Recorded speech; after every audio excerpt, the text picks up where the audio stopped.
We'll just go with that. Good morning, everyone. Let's begin.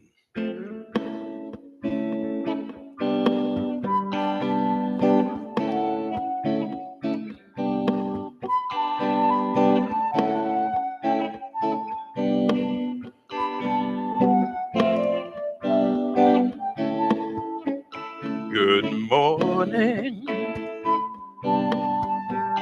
Good morning. Good morning. Good morning, my friends. God's blessings upon you. Let's praise the Lord together, my friends. We have all awakened in God's shelter. Now we've come to praise His name together. Good morning.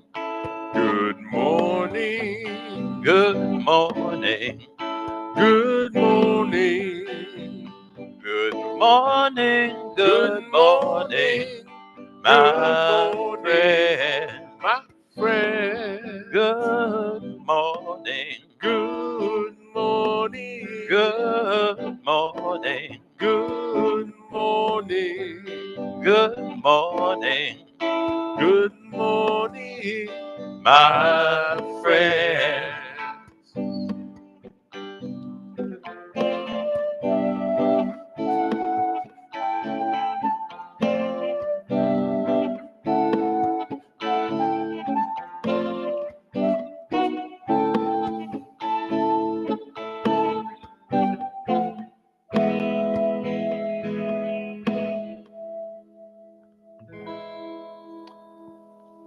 Thought I better cut it short given the time delay. Hope everyone is doing well this morning. Good morning to everyone out there. And there's my prayer book there. And good morning, Suzanne, who is with us here in the sanctuary. Good morning. It's good to see you here this morning. Braving the rain. I don't know, did the rain stop yet? Has the rain stopped? A little bit. Probably slowed you down some, huh? Yeah. You know, now I just opened up the prayer book. Good. I had not chosen a prayer for this morning. And yet this prayer seems like the perfect prayer for today, for this time. This is a prayer for the triumph of the cause. And if you're wondering what cause, the cause of God. Oh my goodness. That's not a part of the prayer, but I'll just read the prayer. Thou seest, O my God, how thy loved ones have been encompassed by the rebellious amongst thy creatures, and the wicked amidst thy people. No land remaineth, but the lamentation of thy lovers, and the wailing of thy chosen ones were lifted up therein. I beseech thee by thy most great name to draw forth the hand of power from the bosom of thy might, and to assist therewith all them that love thee. Thou beholdest, O my God, their eyes turned towards thee, their gaze fixed upon the dayspring of thy might and thy loving providence. Transmute, O my Lord, their abasement into glory, their poverty into wealth, and their weakness into a strength born of thee. A strength born of thee. Powerful art thou to do whatsoever thou willest. No God is there but thee, the all-knowing, the all-informed. And this is a prayer by Baha'u'llah for the triumph of the cause. And last week, as you know, if you were with us last week, we are still in chapter, what did we say? 14. 14, actually, 14. Yeah. And we're reading about prophecies of Baha'u'llah and also of Abdul Baha. And as you know, he wrote letters to leaders of that day, predicting their downfall if they did not follow his guidance, shall we say, if they didn't follow his guidance. And well, those who didn't listen, exactly what Baha'u'llah predicted has come to pass. And so we work our way up now to America. If anyone doesn't know, that's us, That's us. America. And so let's go ahead and begin. Now, you are you going to try to read? Yes, Oh, I will okay. try. I thought you said you weren't going to read. I'm glad you're reading. Well, just for the audience to know, I explained earlier that I get new glasses this afternoon. Oh, So, okay. unfortunately, I didn't wasn't able to get them before right now, but I'm going to try to read Okay. here. Okay, uh, America. In the Book of Akdas, revealed in Akka in 1873, Baha'u'llah appealed to America as follows: the rulers of America and the presidents of the republics therein, give ear unto that which have been raised from the dayspring of grandeur. Verily, there is none other God but me, the Lord of utterance, the all knowing. Bind ye the broken with the hands of justice, and crush the oppressor, who flourisheth with the rod of the commandment of your Lord, the ordainer, the all wise. That's from the Kitabi Akdas. Abdul Baha, in his addresses in America and elsewhere, frequently expressed the hope, the prayer, and the assurance that the banner of international peace would first raised in America. At Cincinnati, Ohio, on November 5th, 1912, he said, America is a noble nation, a standard bearer of peace throughout the world, shedding her light to all regions. Other nations are not untrammeled and free of intrigues like the United States, and are unable to bring about the universal peace. But America, thank God, is at peace with all the world and is worthy of of raising the flag of brotherhood and international peace. Understand that this is before World War One. Hmm. When the summons to international peace is raised by America, all the rest of the world will cry, yes, we accept. The nations of every clime will join in adopting the teachings of Baha'u'llah, revealed over 50 years ago. In his epistles, he asked the parliaments of the world to send their best and wisest men to an international world parliament that should decide all questions between peoples and establish peace. Then we shall have the parliament of man, of which the prophets have dreamed. The appeals of Baha'u'llah and Abdul Baha have already been responded to in a large measure by the United States of America, and in no country of the world have the Baha'i teachings met with reader acceptance. Readier, I'm sorry. And no country in the world had the Baha'i teachings met with readier acceptance. The role assigned to America of summoning the nations to international peace has as yet, however, been only partially played, and Baha'is are awaiting with interest the developments which the future has in store. You know, I think it's important that we point out the mentality of most Baha'is who have truly invested in the faith of Baha'u'llah and in the teachings of Baha'u'llah. Even today, when what we see happening in the States and indeed around the globe seems to fly in the face of what has been predicted by Baha'u'llah and Abdul Baha, particularly in this part by Abdul Baha. I think it is important, even right now, it's even a good idea to throw in, some of the teachings of Shoghi Effendi, who points out that America's path to peace is not going to be a smooth road. Not at all. It's not going to be a smooth road. going to be a very rocky road. And we, when this nation finally accepts a true standard of peace to work towards and becomes a bastion of peace, we will have been run through the ringer. I don't. I'll admit I am not well read enough in the writings to to speak with any detail. I don't know that any detail is given, but I do know that I have read and have spoken to others who have said, uh, the mentality of well-read Baha'is. There's a sense of peace even with everything that's going on. Sure.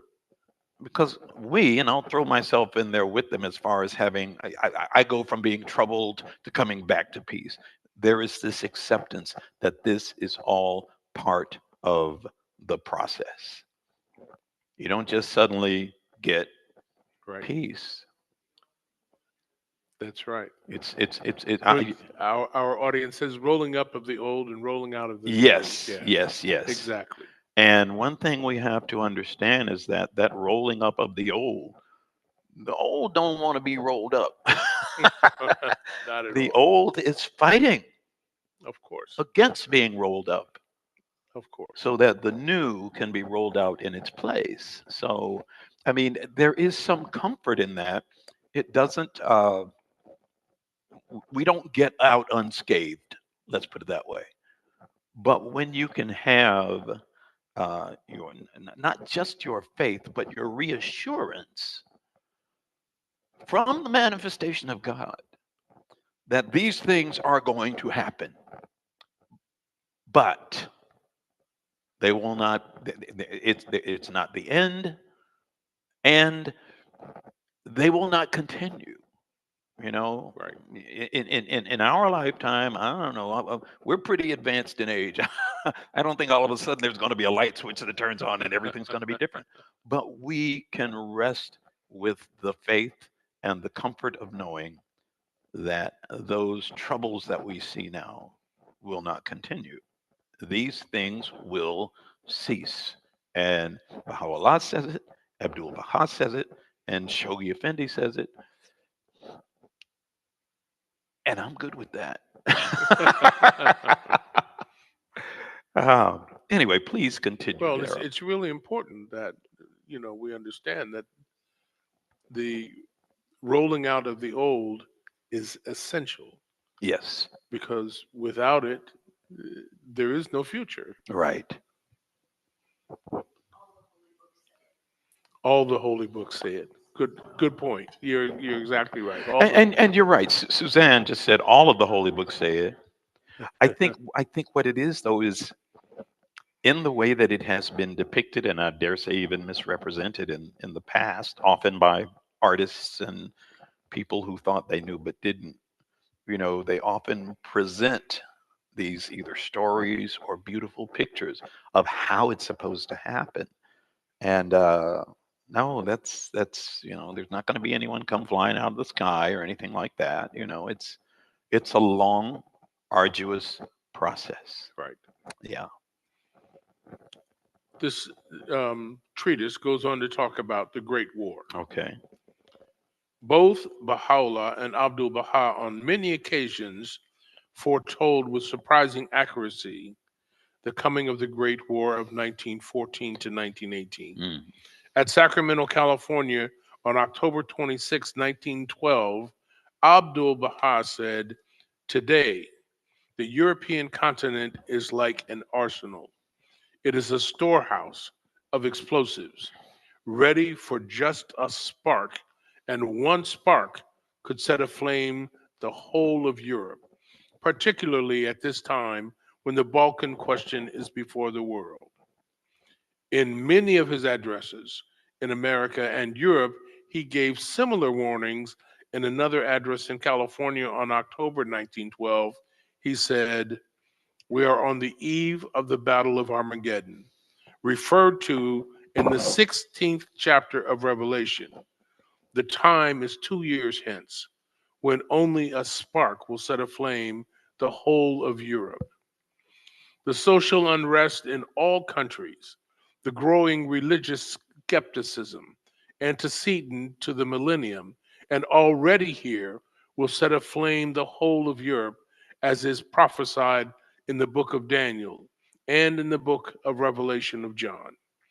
By 1917, kingdoms will fall and cataclysms will rock the earth, reported by Mrs. Corinne True in the North Shore Review, September 26, 1914, in Chicago, USA. On the eve of the great conflict, he said, on the eve of the great conflict, he said, a general melee of the civilized nations is in sight. A tremendous conflict is at hand. The world is at the threshold of a most tragic struggle. Vast armies, millions of men, are being mobilized and stationed at their frontiers. Vast armies, millions of men are being mobilized and stationed at their frontiers. They are being prepared for the fearful contest. The slightest friction will bring them into a terrific crash, and there will be a conflagration, the like of which is not recorded in the past history of mankind. This is at Haifa, August 3rd, 1914. Hmm. Excuse me. Social troubles after the war. Both Baha'u'llah and Abdul Baha also foretold of a period of great social upheaval, conflict, and calamity as an inevitable result of the irreligion and prejudices, the ignorance and superstition prevalent throughout the world. The great international military conflict was but one phase of this upheaval. In the tablet dated January 1920, he wrote, O ye lovers of truth, O ye servants of mankind, as the sweet fragrance of your thoughts and high intentions has breathed upon me, I feel that my soul is irresistibly prompted and to communicate. Let me go back. I'm sorry. As sweet fragrance of your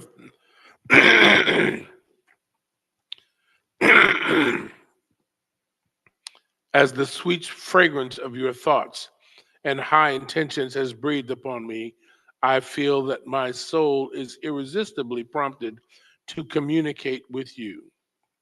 Ponder in your hearts how grievous is the turmoil in which the world is plunged, how the nations on earth are besmirched, besmeared with human blood.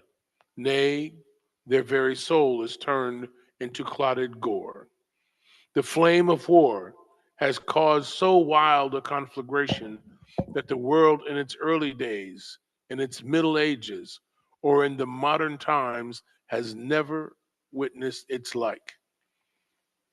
The millstones of war have ground and crushed many a human head. Nay, even more severe has been the lot of these victims. Flourishing countries have been made desolate. Cities have been laid level with the ground, and smiling villages have been turned into ruin. Fathers have lost their sons, and sons turned fatherless. Mothers have shed tears of blood in, in mourning for their youths. Little children have been made orphans, and women left wanderers and homeless. In a word, humanity in all its phases has been debased. Loud is the cry and wailing of orphans, and bitter the lamentation of mothers, which are echoed by the skies. I'm going to hold up right here. You're going to hold up right there? I'm going to hold up right here. It's time to do a song. Time to do a song. Yes. And afterwards, you can read because I don't know if you notice.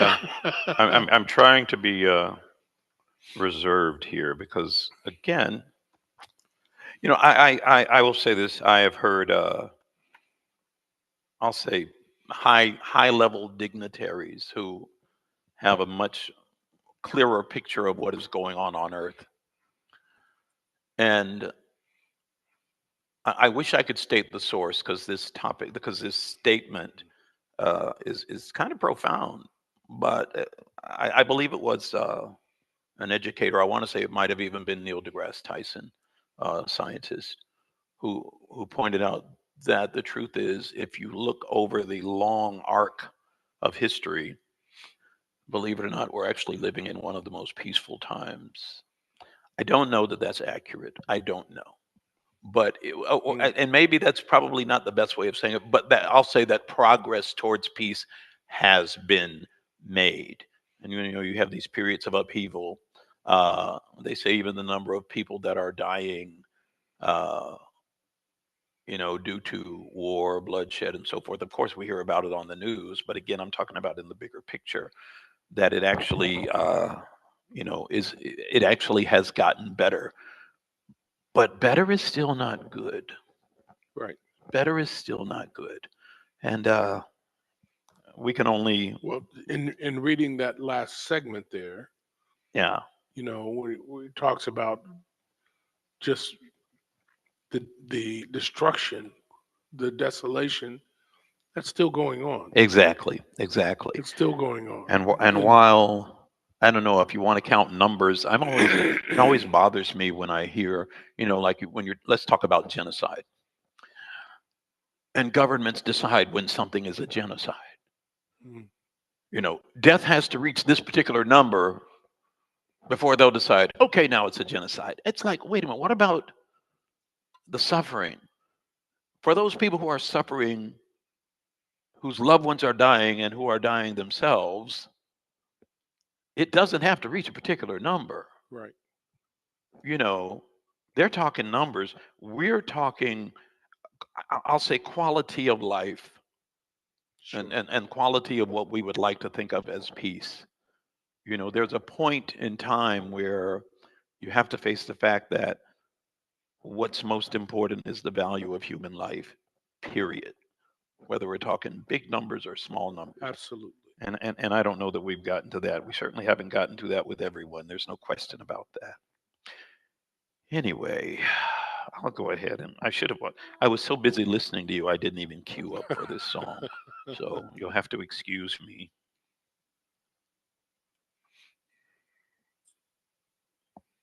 And I could complain about this process, or I would admit that I'm the one that's responsible for this lull.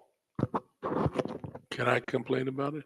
Feel free to complain. Feel free to complain, please.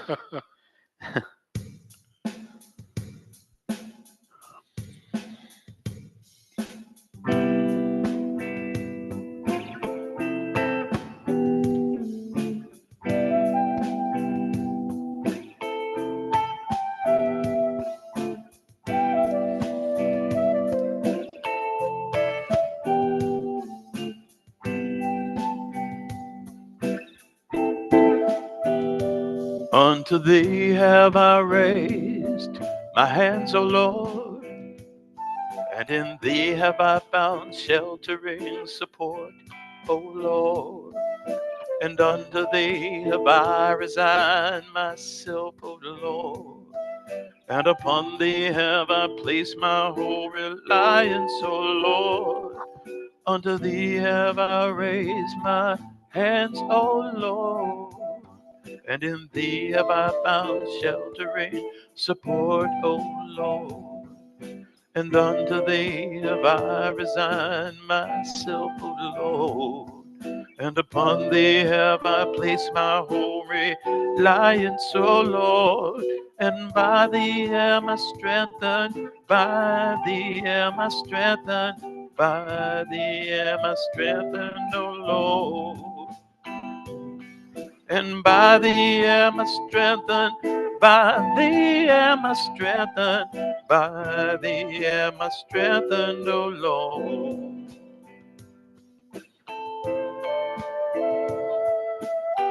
By thee am I strengthened.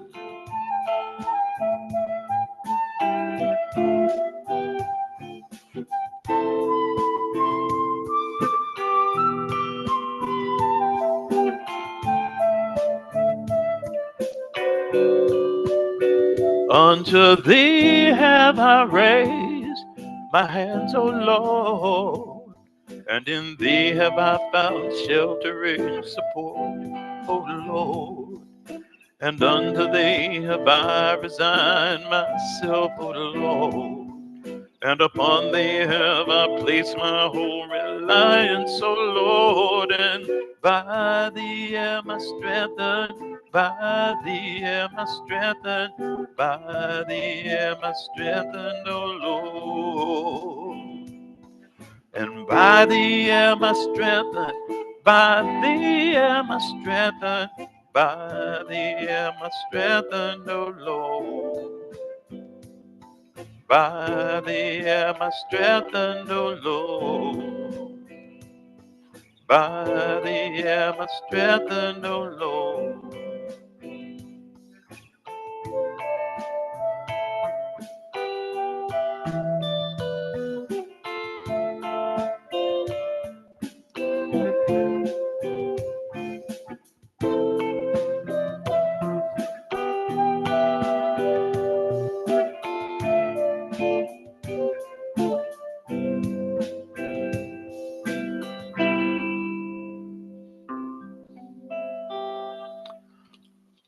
I have another confession to make. I chose that song today at random because I was saying I can't think of anything that's relevant to what we're reading today.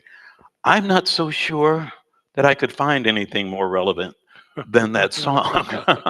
By thee am I strengthened, unto thee have I raised my hands, in thee have I found sheltering support, O Lord.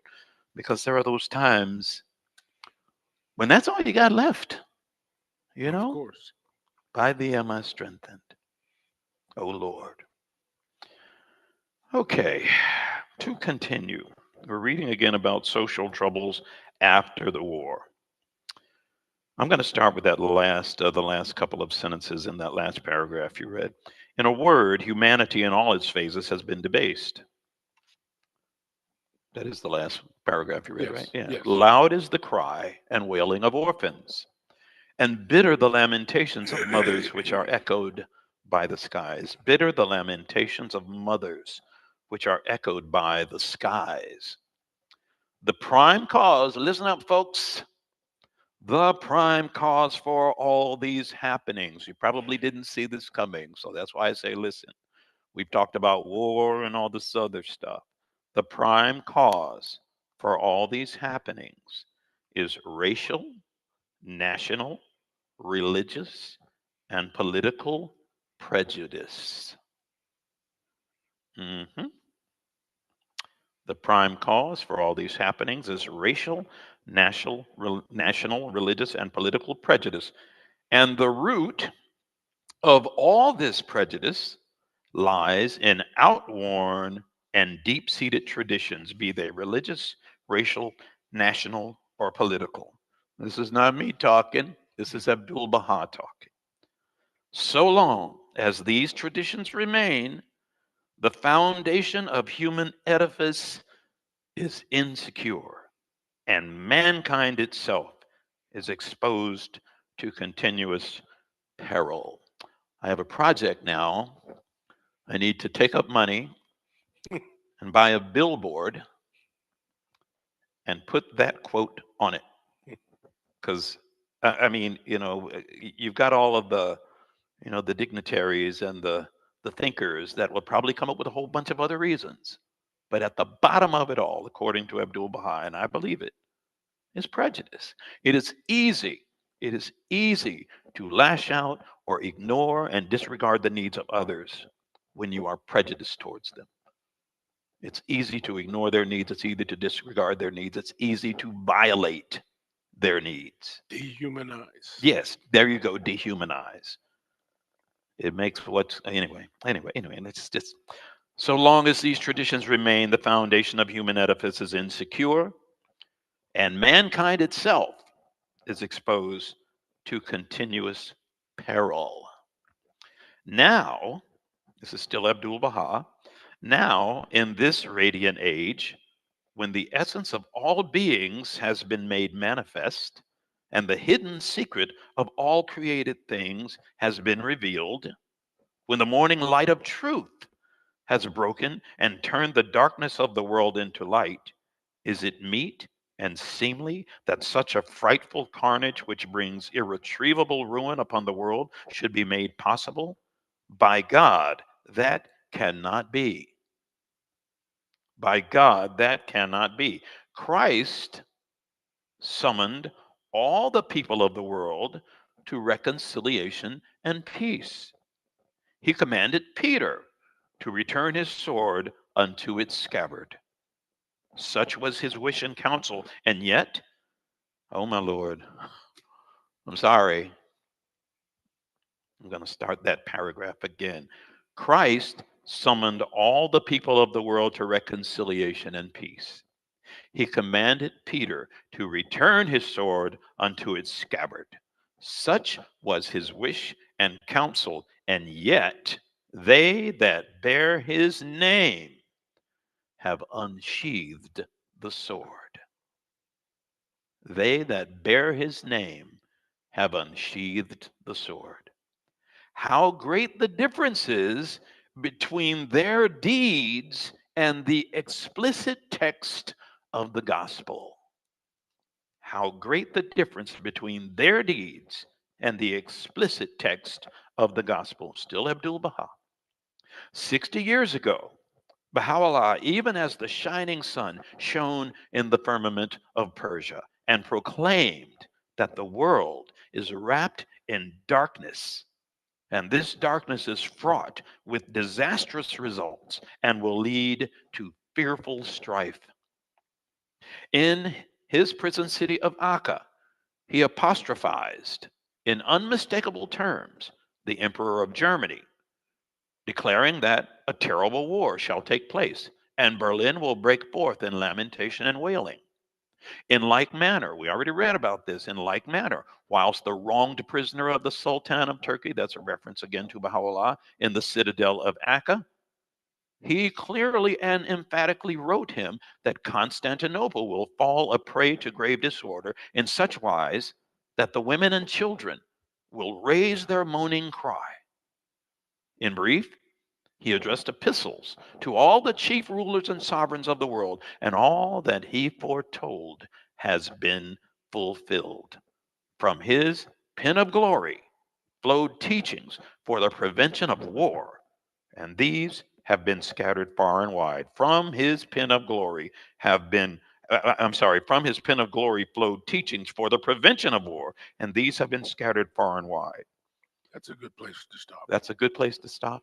I'm looking at the clock too, but I'm feeling, I don't know, I'm excited. I'm down here, and then I came up because I mean, it's again, it's that feeling of knowing that yes, things are bad, but the teachings that can make things better are already here, At are our already here. fingertips. And so, you know, uh, I'll just leave it at that. I'll leave it at that.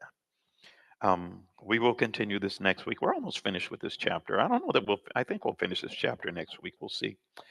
Um, but yes, at this time, we're going to go ahead and it doesn't look like Andy is with us. Is Andy with us this morning? No, he's not. I don't see him No, on I don't here. see him there either. But this is that time that anyone would like to offer a prayer or a Get a mic, song of your choosing or a passage of choosing to read. get a This mic is for that Sue. time. I am going to switch mics here, but this is that time, and so please. Now, while I'm doing this, I see that it looks like Terry is already queued up. Am I correct about that, Terry? Yes, I am. I'm Okay, ready. so please. Okay. A prayer for detachment. Many a chilled heart, O my God, hath been set ablaze with the fire of thy cause, and many a slumberer hath been awakened by the sweetness of thy voice. How many are the strangers who have sought shelter beneath the shadow of the tree of thy oneness, and how numerous the thirsty ones who have panted after the fountain of the living waters in thy days. Blessed is he that hath set himself towards thee, and hastened to attain the dayspring of the lights of thy face. Blessed is he who hath, with all his affections, have turned to the dawning place of thy revelation and the fountainhead of thine inspiration. Blessed is he that hath expanded in that path what thou dost bestow upon him through thy bounty and favor. Blessed is he who in his sore longing after thee hath cast away all else except thyself. Blessed is he who hath enjoyed intimate communion with thee and rid himself of all attachment to anyone save thee. I beseech thee, O my Lord, by him who is thy name, who through the power of thy sovereignty and might hath risen above the horizon of his prison to ordain for everyone what becometh thee and beseemeth thine exaltation. Thy might and truth is equal to all things. And that's from Baha'u'llah.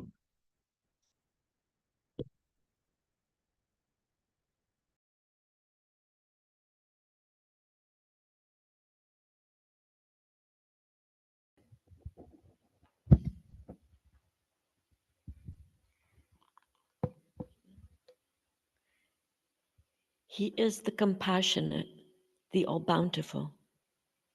O God, my God, thou seest me, thou knowest me, thou art my haven and my refuge. None have I sought, nor any will I seek, save thee.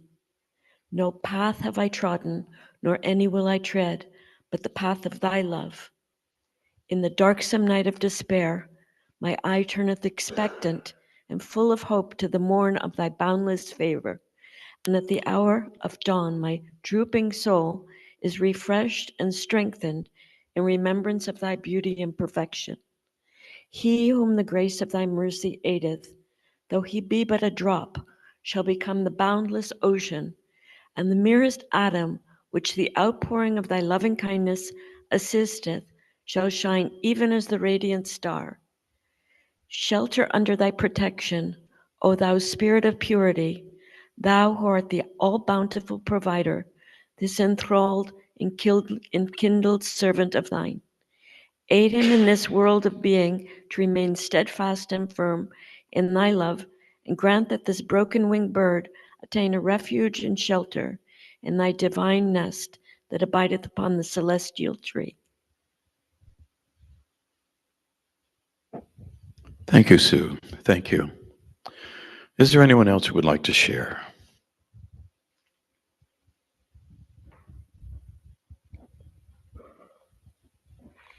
I have awakened in thy shelter, O my God, and it becometh him that seeketh that shelter to abide within the sanctuary of thy protection and the stronghold of thy defense. Illumine my inner being, O my Lord, with the splendors of the dayspring of thy revelation, even as thou didst illumine my outer being with the morning light of thy favor.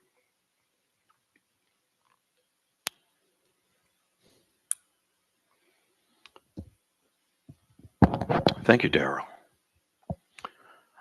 And now, is there anyone else who would like to share? No? Well, at this time, as always, we like to remind people that this is a community effort, a joint effort from a variety of people, different communities. We have to always, we don't have to always, but it's always good to thank the members of the Clearwater Baha'i community. I'm going to adjust this a little bit. I'm looking at it on screen. It's been lopsided the whole time. But the members of the Clearwater Baha'i community for allowing us to stream through their website and so forth. Yeah. And everyone else who assists at different times. You got Jeremiah, you got folks who come in, you got Daryl, you got Nini who does help out when she's able to, and so forth and so on. So we want to always express our appreciation for everyone who helps this happen. And we especially want to thank those of you who find value in what we do here. Who find value in what we do here, whether it's in the Zoom or when we're streaming on Facebook.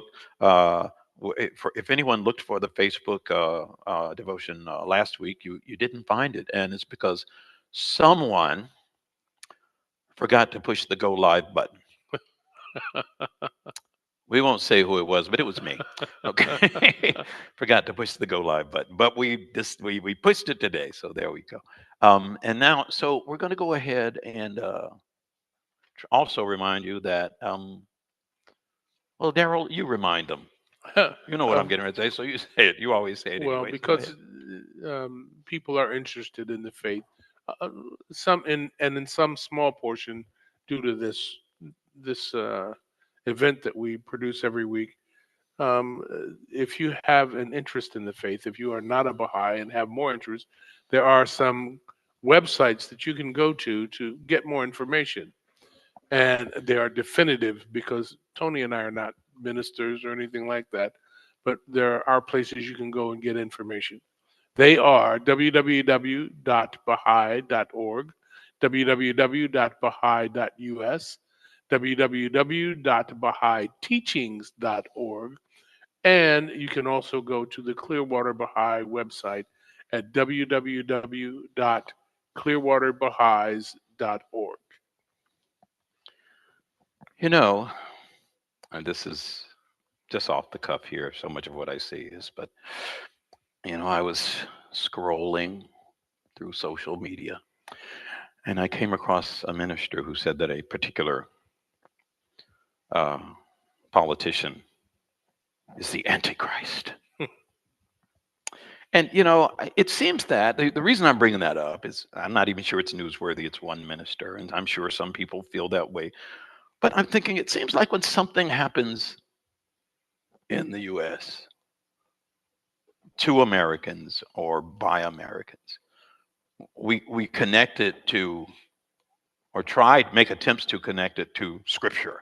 And I'm not saying that's not valid in certain cases, but I think about how many politicians down through the millennia,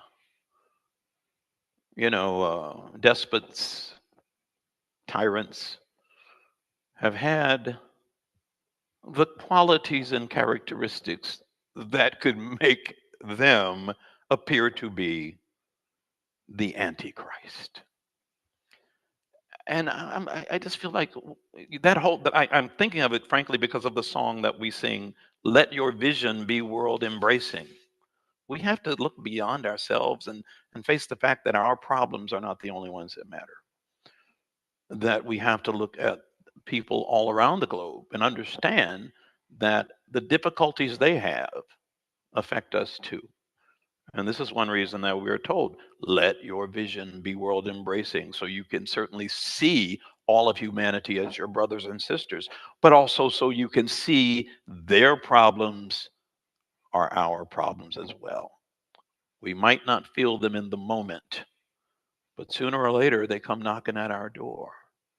And we have to get rid of these mental divisions of thinking that you know because this is happening to us, then all of a sudden Bible prophecy is being fulfilled. And maybe it is. I don't know.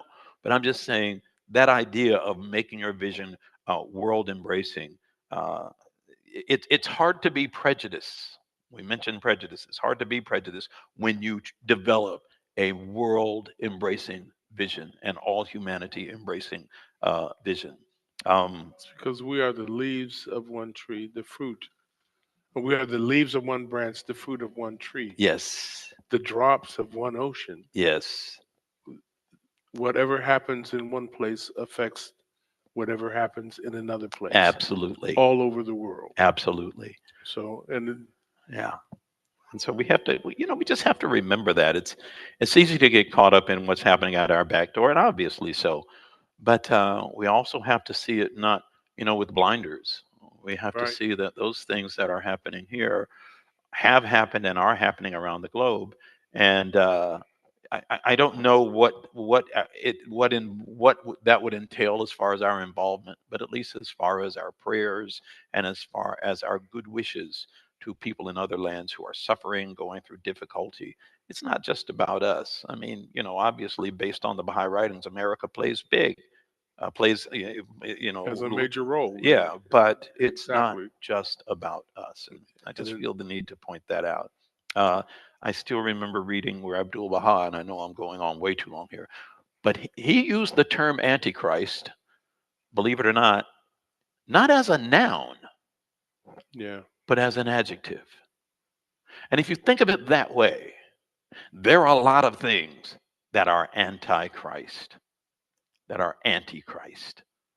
yeah, It doesn't have to be one individual.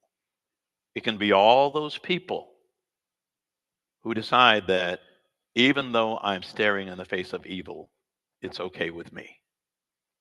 That's very antichrist. That's true.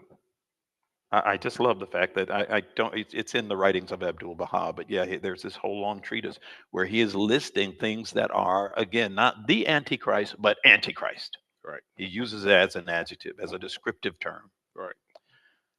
Okay. So we live in a world of labels, and those labels attach us to all kinds of things that are not always good. So I say that we have to be really careful about the label we attach to ourselves, because when someone wants to know what is one thing or another, and they say, well, you can always look at so and so because they are labeled that, and it may not be something complimentary that they are labeled. Mm-hmm. So we have to be careful of that. Yeah. The one label that we should all attach to ourselves, because it is the one thing that binds us, is that we are all humans. And if we pay attention to our humanity, then we can fulfill God's requirement that we love each other. And if we love each other, our world is better, our lives are better. And the only thing I will ask of anyone listening, anyone within earshot, anyone within eyesight, is that you can share the love that we have. It won't cost you anything, and I guarantee you the world will be better. Thank you for joining us.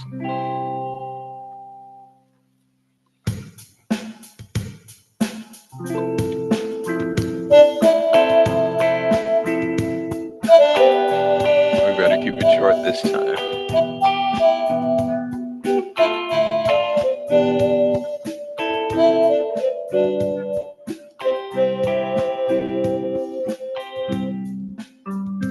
Let your vision be world embracing. Let your vision be world embracing.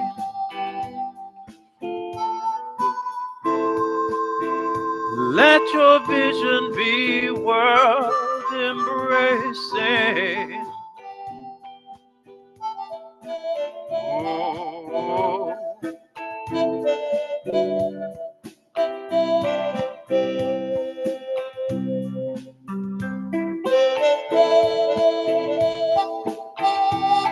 be world embracing.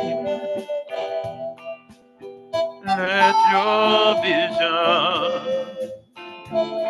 be world embracing.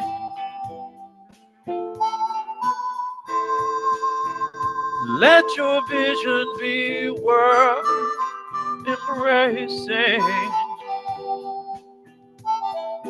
Oh,